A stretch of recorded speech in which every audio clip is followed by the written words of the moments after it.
Welcome to the Sound Mind Strategy Podcast with your host, Evan and Anina Blankenship. This podcast is aimed to be an in-depth discussion between husband and wife power couple where we take on challenging topics in the mental health and wellness arena. By trade and training, I'm a licensed clinical social worker, certified professional coactive coach, USA Cycling National Champion, and I love to push my limits both physically and mentally.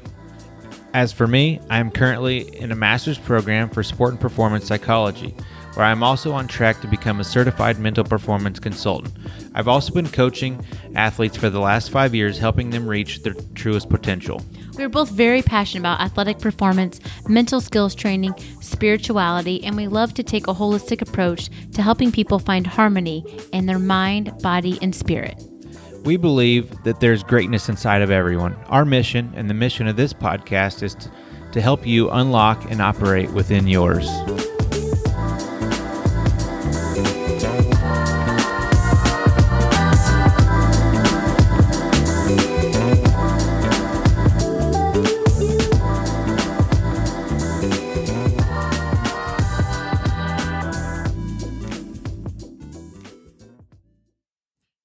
Hello, everybody. Welcome back or welcome to the Sound Mind Strategies podcast.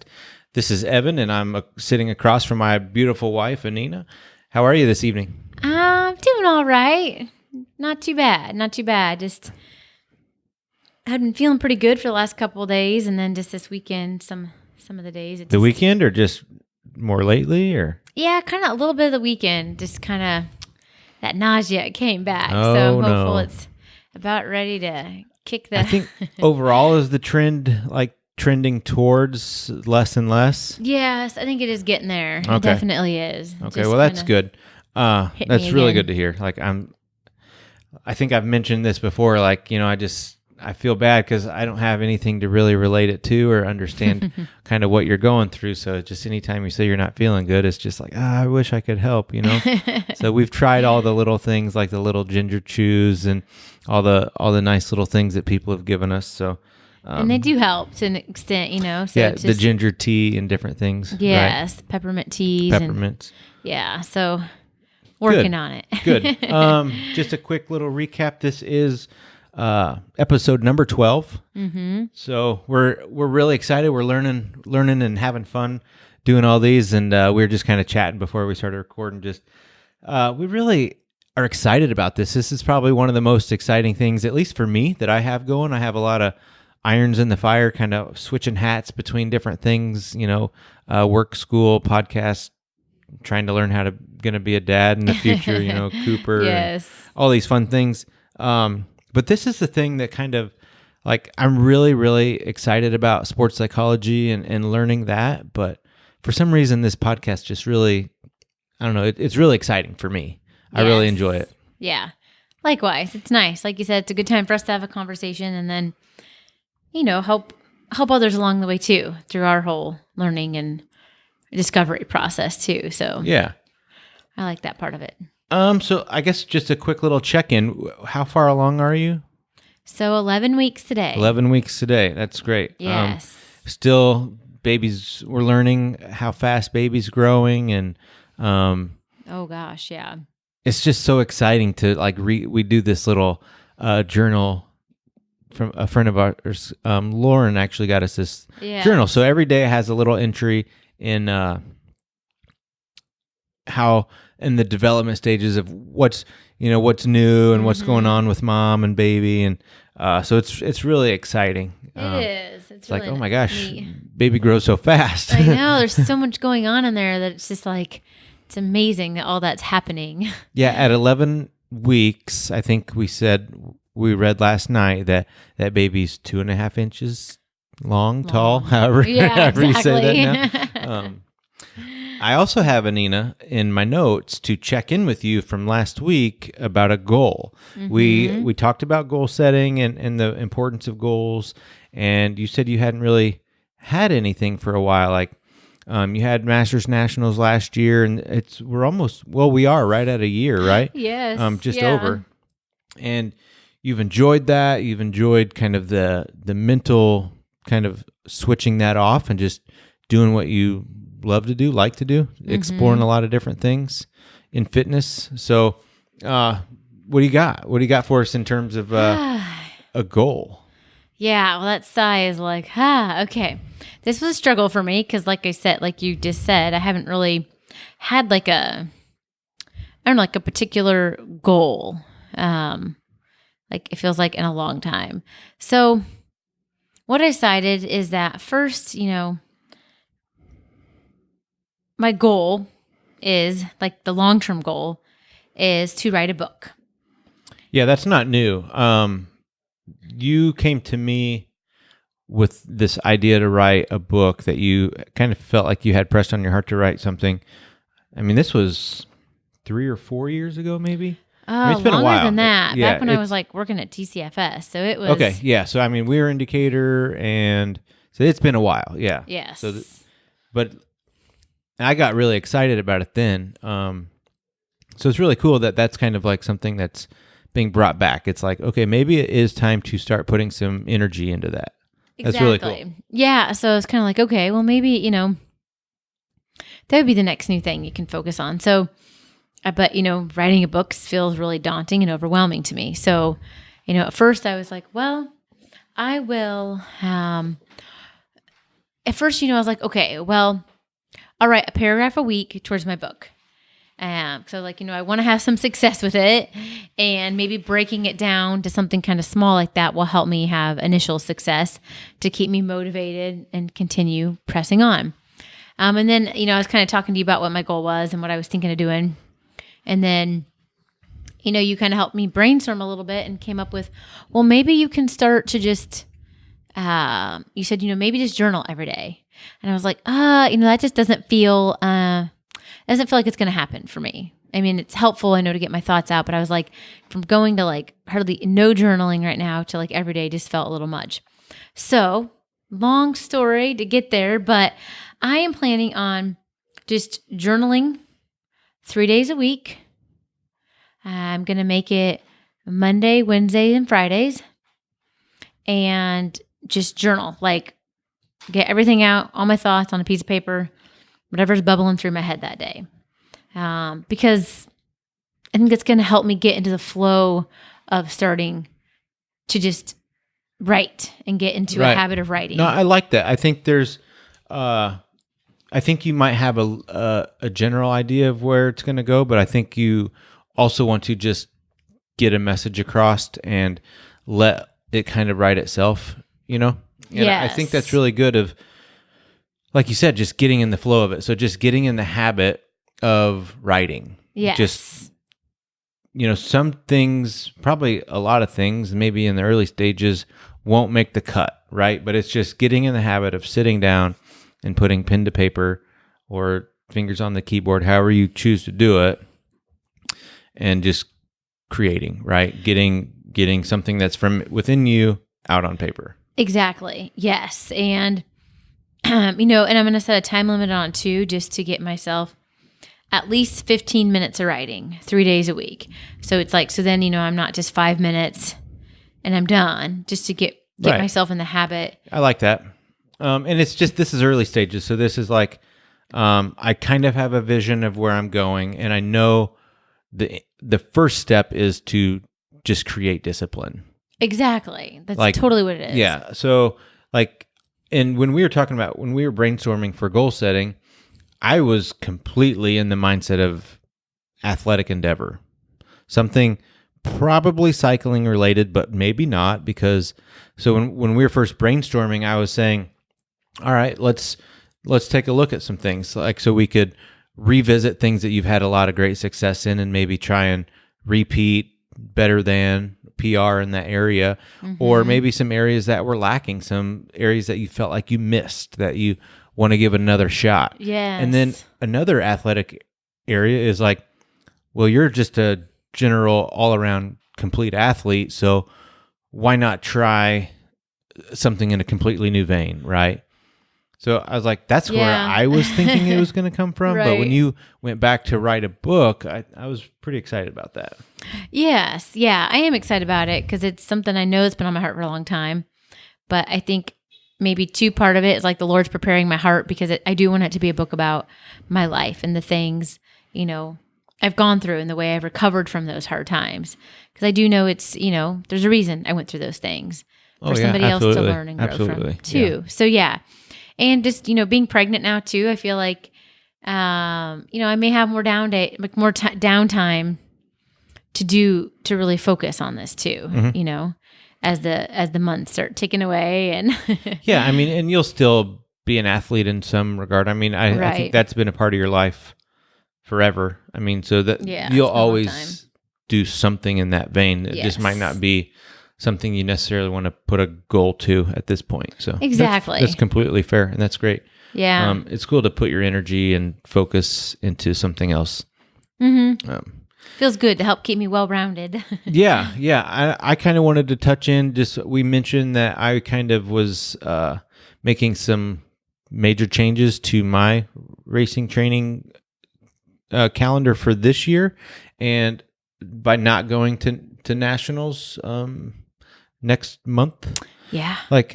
And how do I feel about that? So I've had a week to digest that, process that, think about it, stew on it, communicate it with others. And I really do feel good about it. Like every time I mention it to someone, and I kind of brace myself to catch flack, right? Like, what do you mean you're not going? It's like, they're like, oh, that's cool. It's like, it'll be there next year. So it sounds like you're pleasantly surprised. You got a lot going on. Your wife's pregnant, and things are things are moving, and life's happening. Like, it's okay. Like, it's like, yeah, you're right. Like, I can just, I'll be fine with it. Like, so my goal now is just to race when I want to race, and just have as much fun on the bike as I can. Like, right. This has been a really good year for me to just have that fun, enjoy the bike again, and not just be so bogged down. And it's like, I'm 35. I'm not turning professional. It's not a career. It's a hobby. And, there's some goals that I have in that, and I enjoy it. And it's like, just let it be its thing. So it's cool. Right. It's kind of a new season for you. Yeah, absolutely. So it's cool. And I think I've let it consume me, years past, or even just different seasons, phases within the year. And it's just like, I'm not all about that anymore. Yeah. And so I'm curious, just want to ask this real quick. If you were presented with people kind of saying, what do you mean you're not doing it? Da, da, da. How would that impact you? How do you imagine that would impact you? Oh, well, I think I would just roll with it. My personality, I tend to just go towards humor, and kind of roll that kind of stuff and de-escalate things. So that's probably what I would do. Just kind of tease or joke and, sidestep it in a way, but and just also bring it down to reality. It's like, it's not the tour. It's Masters Nationals, it means something to the people that are competing in it, but I think beyond that, it really doesn't carry a whole lot of weight. It does. It means a lot to the people who compete. It means something within the cycling community, when you see people with the stars and stripes on their jersey or wearing that jersey, it's cool. It's awesome. I mean, it's a really cool event. But in the grand scheme of life, it only carries so much weight. So yeah, that's kind of what I would do. Understood. I was just curious. That was a long-winded, I don't know. So that's kind of my new thought process on it. I am in the process also of thinking of new challenges, not necessarily for next year. I mean, maybe in the next couple years, just bigger challenging things that I want to put on the calendar to go do, fun ones. So I have a couple things in mind. I want to do Leadville. I think that's a really cool event. I've ridden a little bit of mountain bike, but not a ton. But I think of the mountain events, it's one that suits roadies pretty good. So I would like to do that one. There's some other ones I got on kind of penciled in. I'd love to hear other people's thoughts. If you got any cool, fun things that you think I should check out, please let me know. Yeah. And I guess that's a really good segue to get into, I've had a few people ask, hey, you mentioned people were reaching out. How are they doing that? So, instead of saving it to the end, I think we want to just plug this now. Perfect. Just kind of how people can reach out and kind of where to reach us. So Instagram, I think that's probably an area that we're really active on and communicate through quickly. So Sound Mind Strategies, all one word, on Instagram. That is where you can find Anina and I. We kind of share that account. Yes. And then if you want to reach out to me personally, it's Evan, EVAN _ Blankenship, BLANKENSHIP, Evan _ Blankenship. So that's my handle on Instagram. Anina, you want to share yours? Right. Mine is Anina _ Renee. So it's ANINA _ RENEE. So Anina _ Renee for Instagram. And then for Facebook, it's Sound Mind Strategies and Services. It's its own page there, so you can reach out and like the page, communicate with us through that, or you can reach out by email. It's sound.mind.strategies7@gmail.com. If anyone knows who has Sound Mind Strategies at Gmail, reach out. We'd love to have that one. Right. Or, if you're already stolen. really techie and know how to pretty it up, let us know that too. Yeah. So that's how you can reach out, and we'd love to hear from you guys what you think about the podcast, ideas, future episodes. If you got someone that you think that we should be in contact with or reach out to, or if you want to be on, let us know. Yeah, we're gonna start going that way too. Like that is something we definitely want to add to the podcast. Just get people on. So yes, I think that really just kind of shoves us right into the big topic. You kind of touched on it with your goal. You said you wanted to get in the habit of writing so you could get in that flow state. So that was kind of a good transition. So, yes. Flow. What is flow? What is flow to you?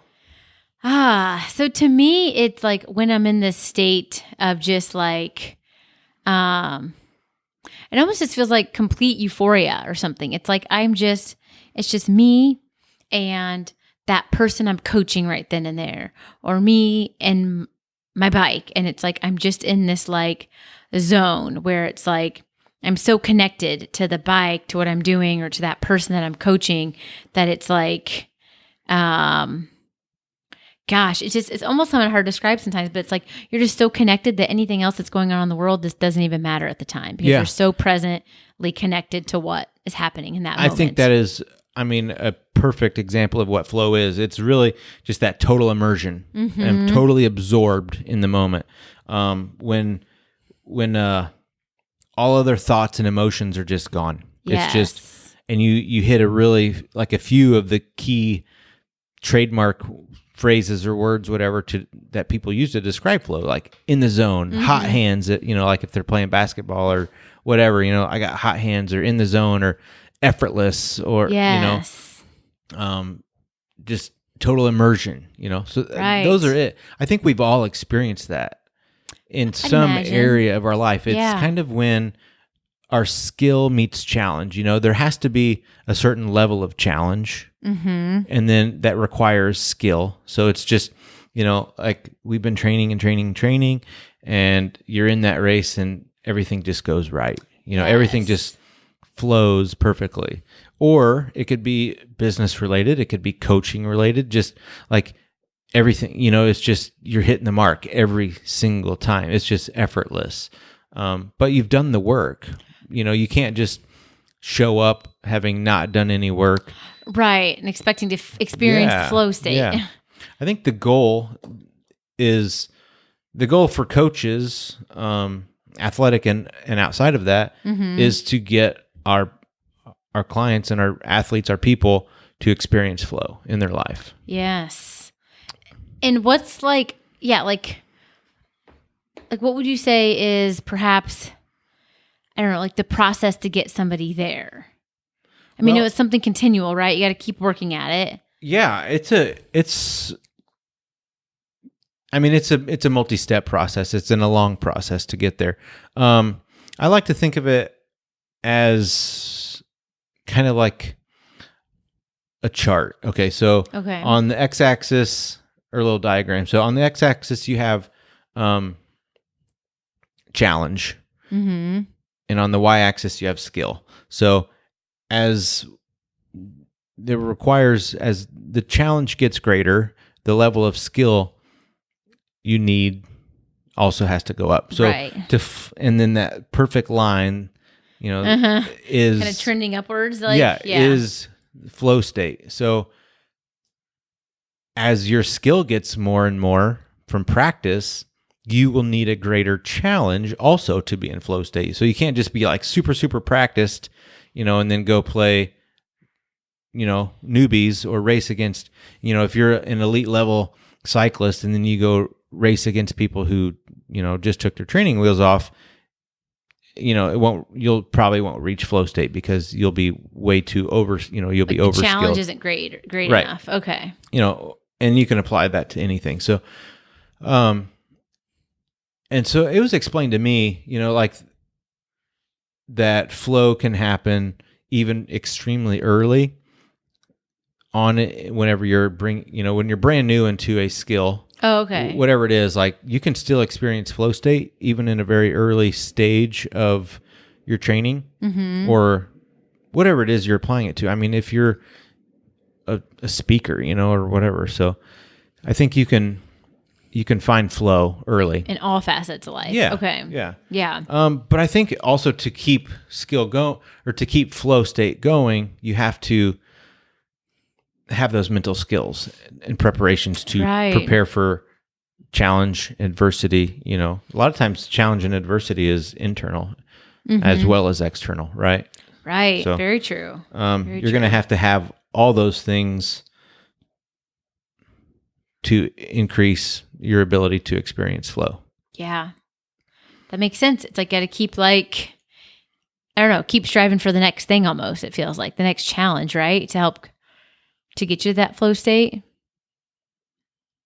Yeah, absolutely. I mean, that's just kind of, I guess it's hard to talk in so much like in generality terms. I mean, I guess we can, but like if you're an athlete, we're going to say that that's going to be your continual thing, right? Mm-hmm. You're going to continue down that path of that specific sport. Right. What are some of the other areas that where we might think flow could come in that may not be within sport? Maybe like weight loss, or some of the general areas that you might work with.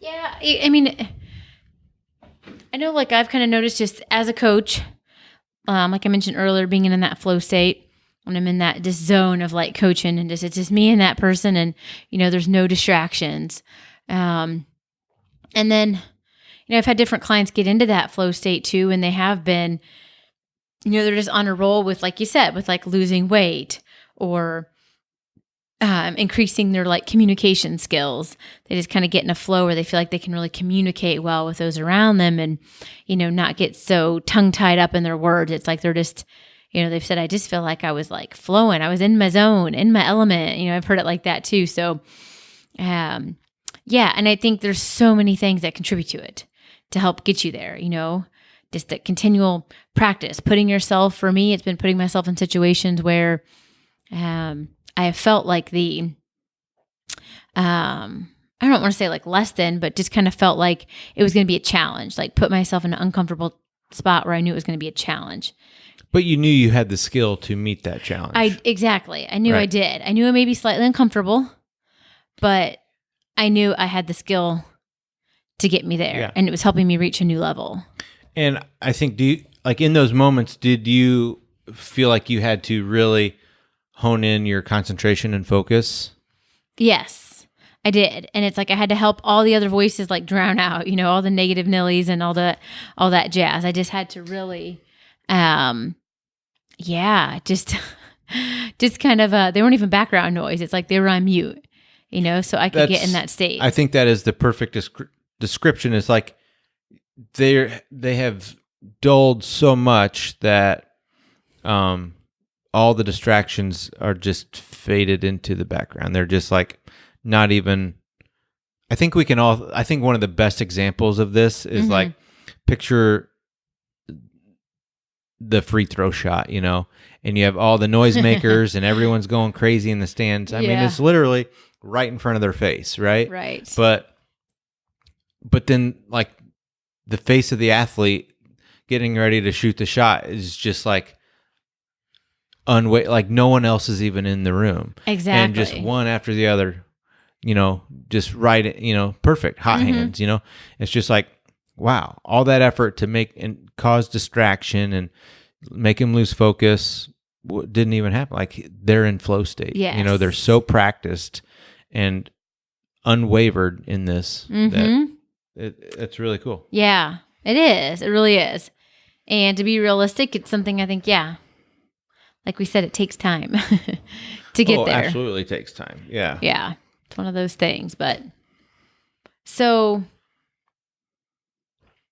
what have you noticed for yourself and your ability to get into flow state? Well, what's it been like for you? I think when we talk about flow, it's really kind of important to say, like, most of the time, even though flow is a goal, whether you're in sport or outside of that, it's generally probably not going to happen. I think, like I would say most practices, most competitions, most experiences, you're not going to be experiencing flow. So, but when it happens, what are some of the things that cause it for me? Like, I think just like you said, like it was deep concentration, a high level of focus, things that, like being able to control my energy, being able to control the positive and negative thoughts. Like, what did I let control and what did I give energy and life to? Those thoughts that come in. Doesn't mean the negative thoughts didn't try, but I really gave life to the positive stuff. Yes. The positive self-talk. So I think it's really comes down to developing a mental plan. I had a plan and a strategy for how I wanted to go. It doesn't mean that I was going to experience flow just because I had one. Right. But the more I practiced my mental plan, that I knew that this would at least allow me the best opportunity to reach flow state, like it would happen. It would just kind of start to click, right? Yeah, so a mental plan. Okay.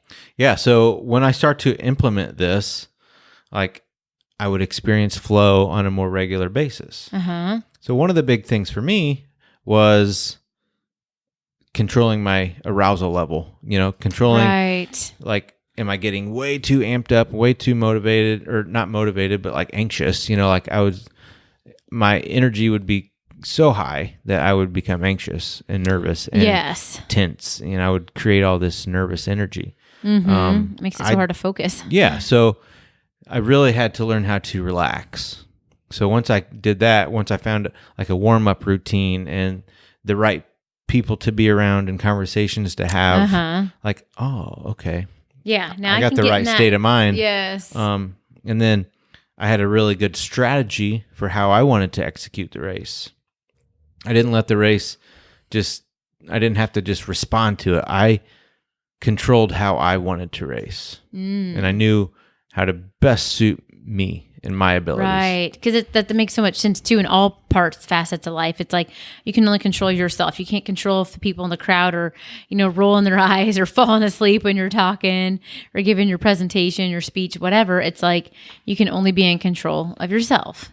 Yeah, there's so much power that goes into that. It's just like control the controllables and let go of the things you can't control. Yeah. Because you just give so much power to that.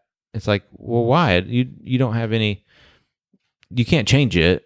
So why give it energy? Why give so much energy to that? Yes, agree. Yeah, so that's just different things like dealing with adversity. And then the thing that really, even when I developed the mental plan, I had to become consistent with it. So once I developed it and I was like, yeah, I like it. Even though I might not have experienced flow the first time or two, I was like, yeah, this definitely sets me up for the right to get into flow state for me. Yeah. So what did that Could you share like real quick what that looked like for you? The consistency? Yes, like what you were doing like consistently? Yeah, so it was really like I went to a super easy, non-defined warm-up. For like a race. Yeah, this is cycling before race for me. So like I used to have really specific and dialed in warm-ups. You know, I knew the interval and they worked. I mean, I was very like primed and ready physically, but like mentally I was just, it was too much. Mm-hmm. So I really just rolled around, rode the roads and just chatted, and it was the right people. You know, even though I really liked a lot of the people, like some of them would just be too amped up and talking about the race strategy. You know, like I didn't want any of it. I wanted to talk about nothing, tacos, anything, anything but the race. Like, right. I just wanted to roll around, and that was key for me because that kept my anxiety from increasing. So that was like arousal control was like good. Heart rate was low. I did a couple little efforts just to, physically, and that gave confidence for me. Like, okay, legs are good. No need to like push on. That makes sense. Yeah. So then I did listen, like leading up the morning or the day of, eat right. All these things kind of help. I know that I'm prepared. Music I like to listen to, and I really setting the stage for this to really come to life for you. Yeah. So those were some of the things. And then visualization was good for me. Like that really worked. Yeah. So to watch the race unfold the way I wanted it to unfold. Yes. To have a plan how I wanted to execute the race instead of like having to respond to all the other riders. Mm-hmm. So much power in that. Yeah. I knew where my best chance to win. And then my best chance to win, I knew how I needed to execute, and then let go of all other things, and then also let go of like, I don't need to win to experience flow. I'm just going to give it my best effort. Yeah. If I get caught or if I lose, I still have a great race. I feel great about like, I didn't hold back. I didn't not take the risk. I didn't, because so many times you like race a race and didn't make the effort, and I'd rather make the effort and lose trying rather than not try. So so doing that. So I think one of the best ways I like to describe it is Gateway Cup a couple years ago, like Friday night. This is the one that like everyone wants to try and win Friday. It's just so fat.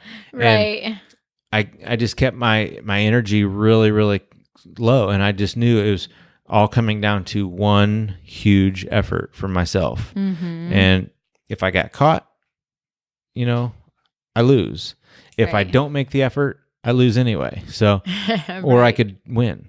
And so I made my effort, and I got away clean and got caught right before the line, so that's okay. Yeah. I feel really, really proud about my effort. But I was in flow state, right? Yeah. So like, sounds like heart rate was really low, like just doing my thing, Right. And then come Saturday, do the exact same thing. I know legs are good. Yesterday proved it. Do the same thing. Wait. One big effort, and it works. Right. You won. I won. Yeah, so, it was pretty cool. And it was really, really cool. Like that was one of the proudest moments I've had on the bike, just because I was the way I was mentally, how I felt in control. I was so immersed in what I was doing. Mm-hmm. I could do no wrong is the way it felt, Yes. Yeah.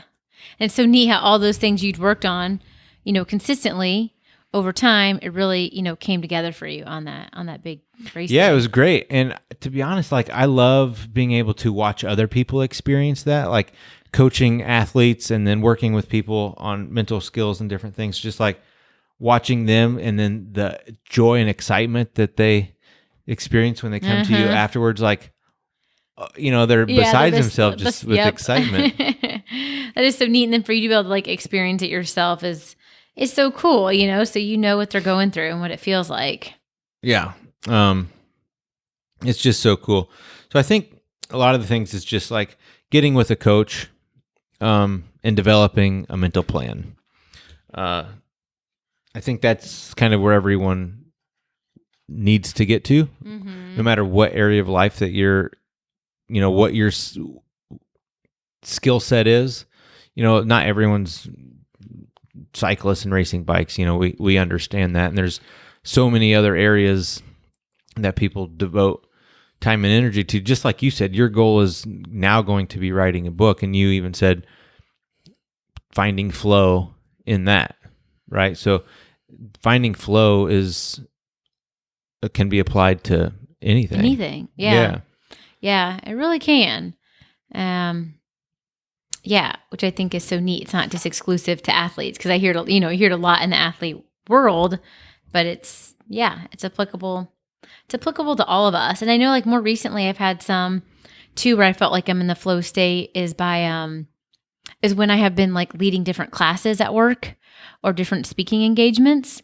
It's like I just felt like I'm in that flow where it's like, my words are coming out really well. I'm articulating, the message I'm trying to get across. And it's like, I could just do this all day. And it's such a amazing, like, euphoric, like I described earlier, feeling just to be in that state. But it's something that's taken a lot of practice, for me to get there. So it's,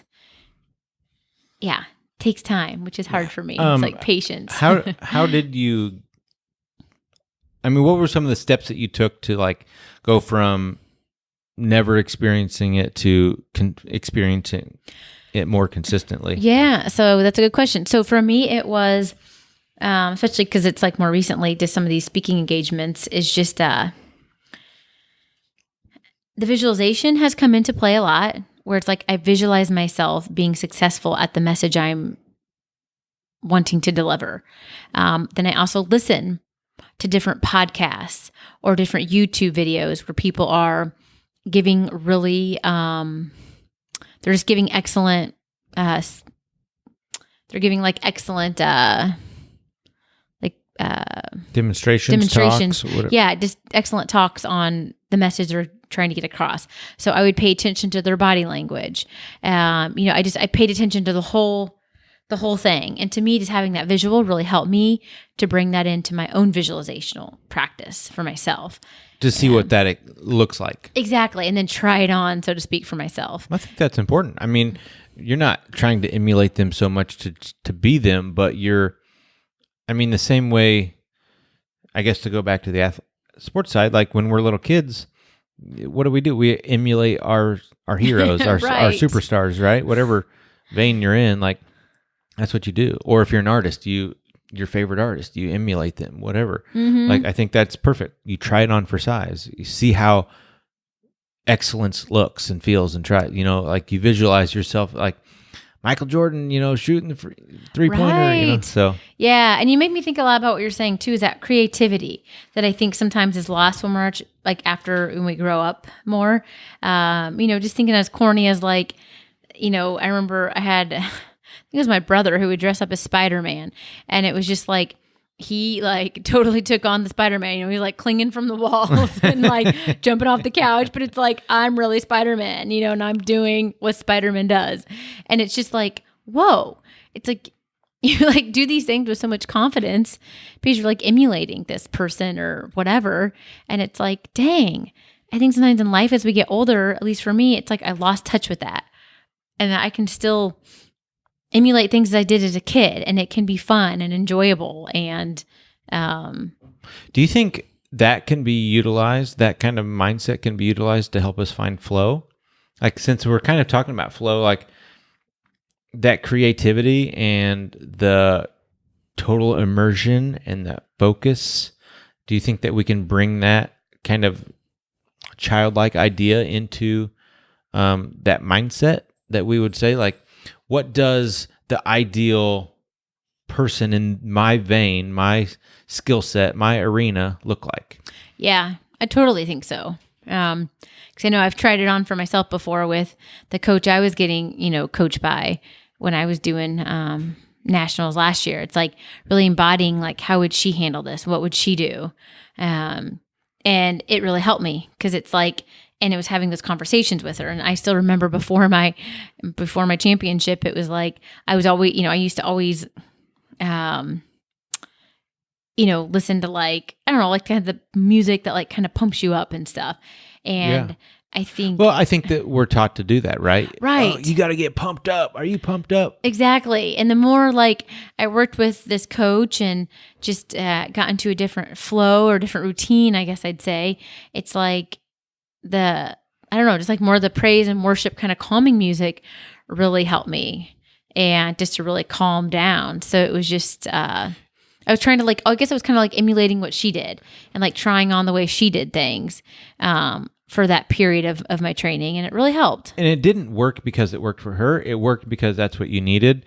And Exactly. It allowed you the mental space to say, I should try something else. Right. She's doing it. Why can't I? I don't need what I think everyone's doing is the high energy, high tempo music. I can go to, even before a very, high level competition, a race, high heart rate, high energy, I can go to something calming. Yes. And to try that on. It works for her. It absolutely works for her. She's very decorated. Right. So it's just like, oh, I could try that. And if it didn't work for you, it would be okay because you would have the mental space then to say, maybe I can try something else. Like exactly. It got you experimenting, and you were very much like her in that regard. That you needed something to calm you down, exactly, keep you from getting so anxious and nervous. Yeah, and you're right. It's like that experimenting. It's like sometimes these people that in our lives can kind of be the guideposts and kind of help us figure out different ways to do things. And it's like, well, they tried it this way. Let me experiment with that. And maybe that's not the one, but this one is. So just I think kind of helps you. I don't know, when you kind of learn to see the way other people do it that you really respect and admire, it's like, I don't know, just giving you more tools too to like try different things out to find what really gets you in that zone. Yeah. Yeah, I think that's really important. Like, I know that was really, without having a specific mindset or mental plan in place, that wasn't really what was going on. It was just like talking about, hey, this is how I do my warm up. These are the things that I need.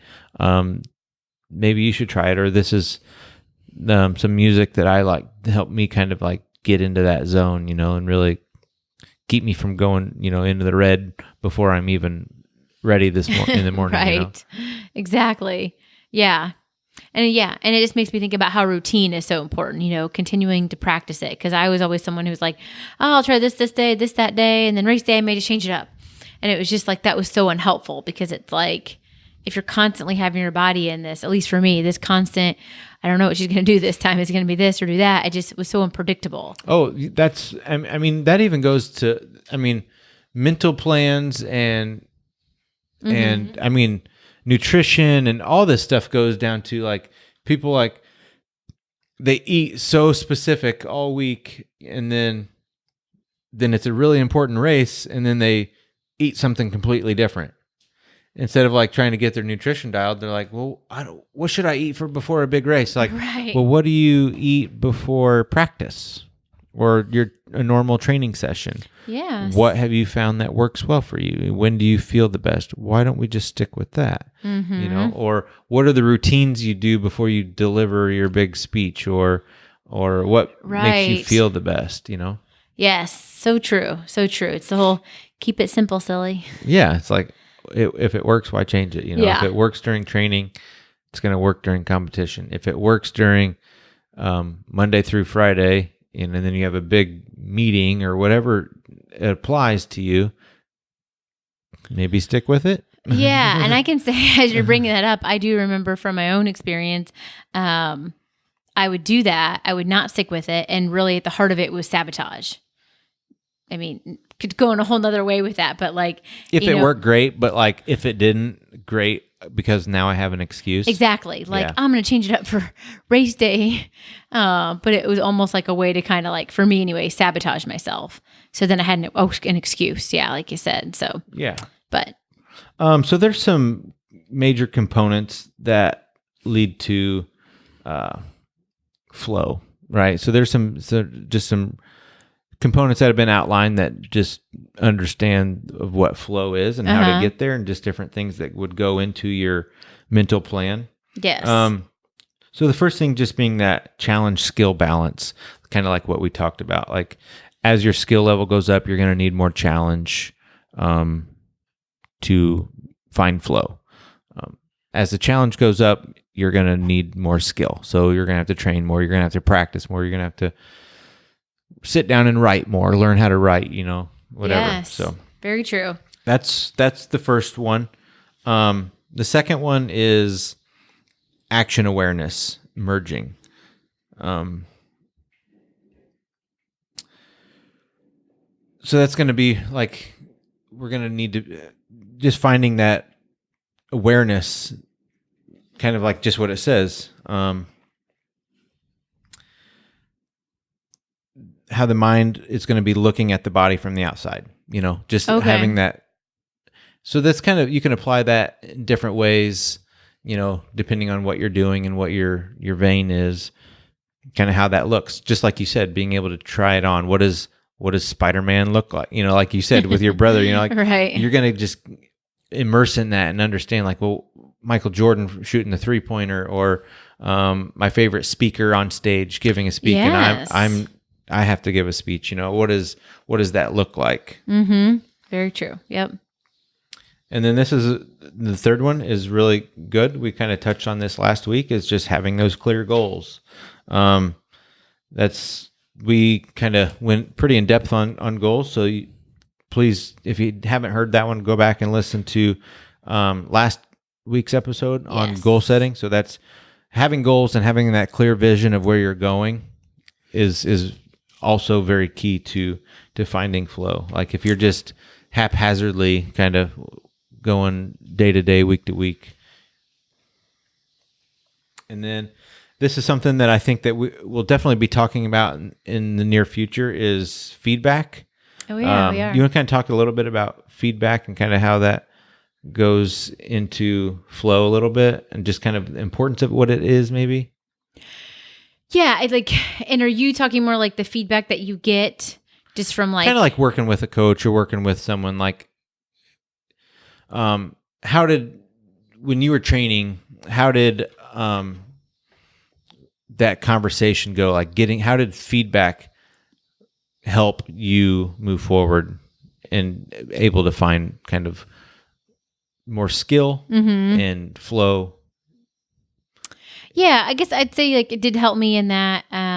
For one, I had to be open to it and to hearing it. And sometimes, feedback is hard to hear, just because it's, can kind of weigh on some of your insecurities, I guess I would say, or at least it did for me. But I was at the spot in my life though, where I knew that the feedback was what I needed to hear to learn and grow from. So I received it very well.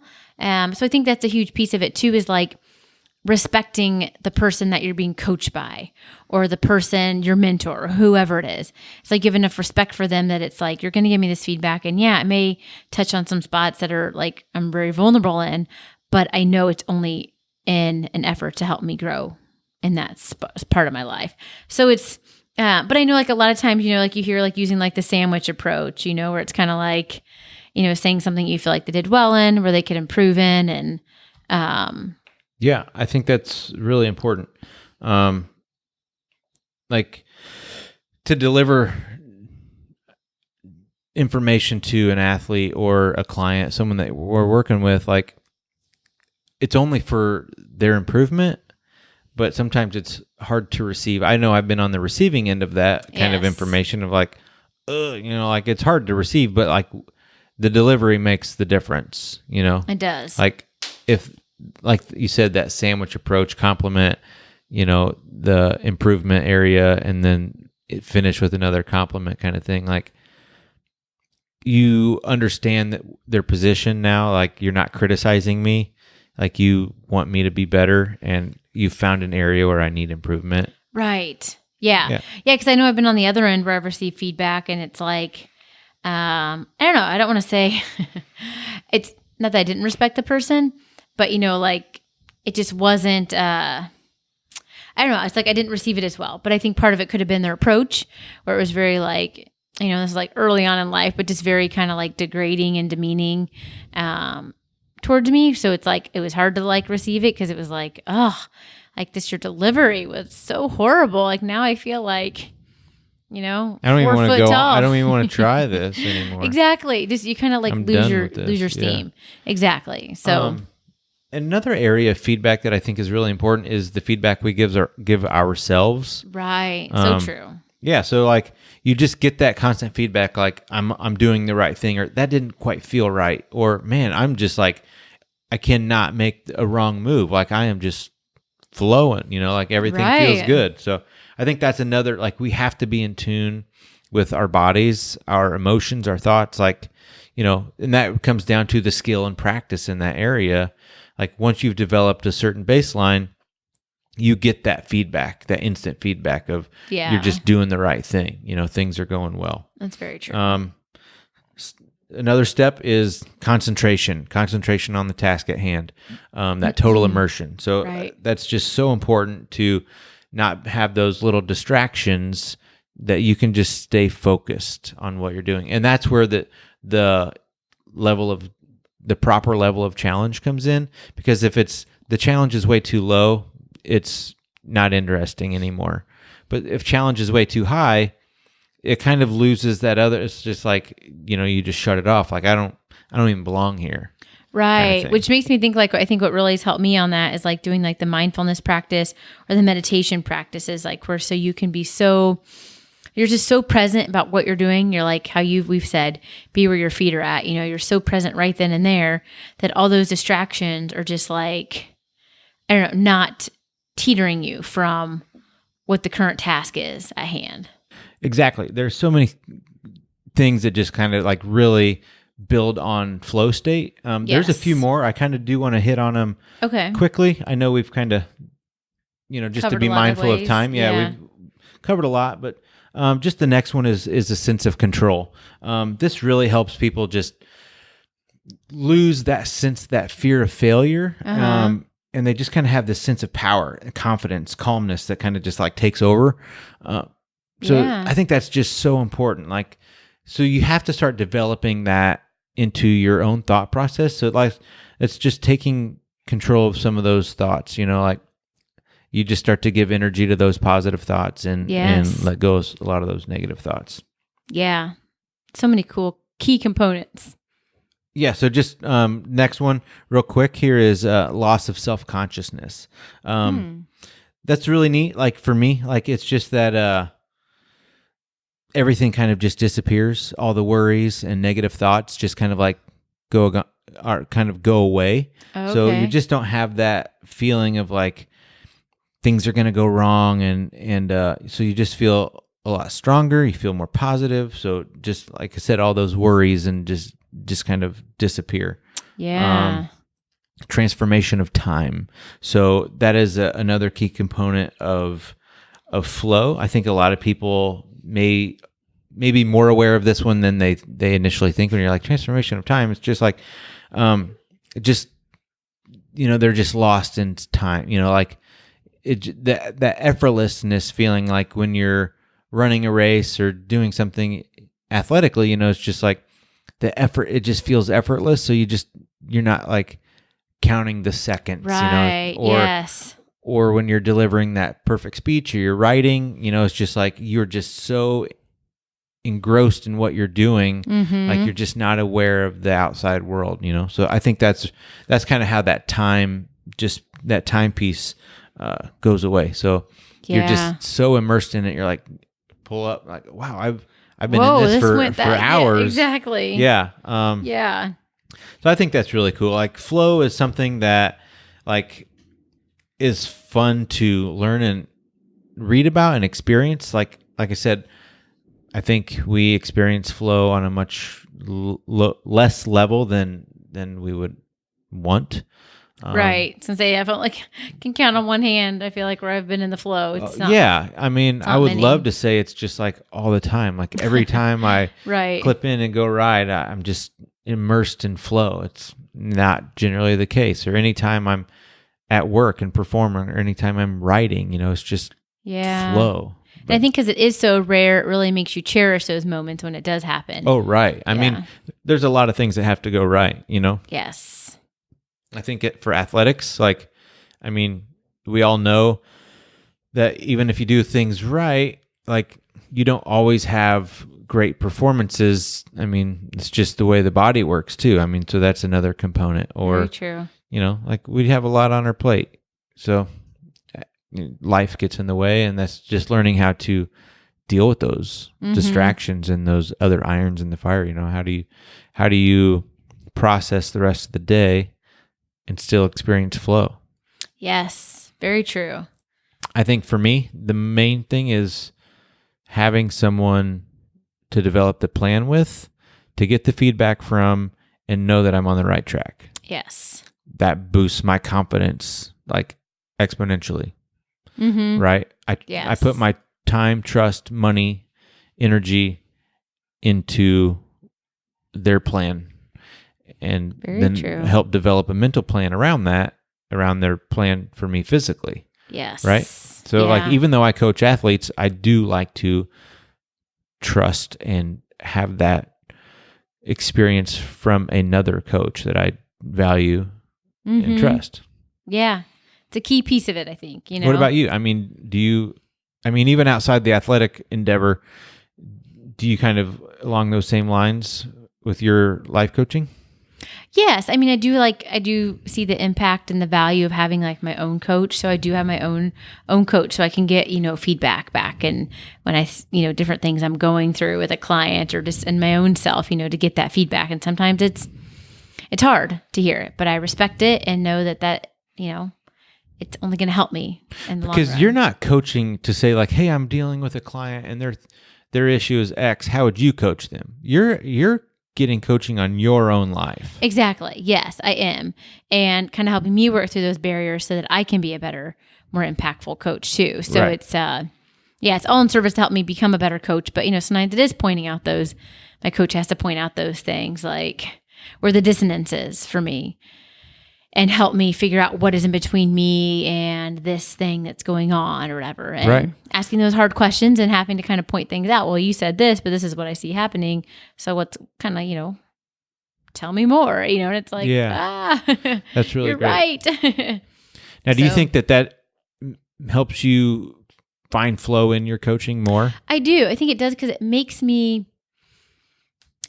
more aware of what's going on, because I feel like sometimes I can kind of box myself into it's this or this. And sometimes having a different perspective really helps open up my eyes to see that there's a multitude of things that could be happening, and to not just pigeonhole it to it's this or this. Yeah. I know it has really helped me, and it's made me push myself to be uncomfortable, because I feel like I can't expect the client to grow if I can't be. I'm expecting them to be uncomfortable through parts of their life, and I need to feel that uncomfortableness too. Yeah, that's really cool. I like that. And then just to kind of end on this, on the mental plans and finding flow, and just how we, it's not just individualized. Say you're a part of a team sport, or you're part of a team at work. You all need to find what works for you individually. That way you can bring your best and find flow in your work, to then where the whole unit can gel and find flow as a unit. So I think having that mental plan for yourself, even though it might look completely different from a colleague or teammate, if you're each finding flow individually, then together you will be gelling and flowing much more. Yeah. You're each kind of working in your strength, an area that where you're in the zone. So I think at the most simplistic form, just like you mentioned with the music, a lot of people really like that power music, or really amped up music. Before, you needed something that was softer and more mellow and really calming. Exactly. But that allowed you to bring your best. It did. And the other style might allow them to bring their best or her best. Yes. And together, you would work very well as a team. That's very true. So that's just one simple way to say, like, I need to find what works for me. I need to find someone who can help me develop a mental plan, give me that proper feedback, understand me, and that I can be vulnerable to, and challenge me and help me grow my skill to meet those needs and find flow in my life. Yes. Yep. Exactly. It's very well put. Yeah. That's awesome. I enjoy flow. I think today, I don't know, just to be honest, I don't know that we experience flow today talking.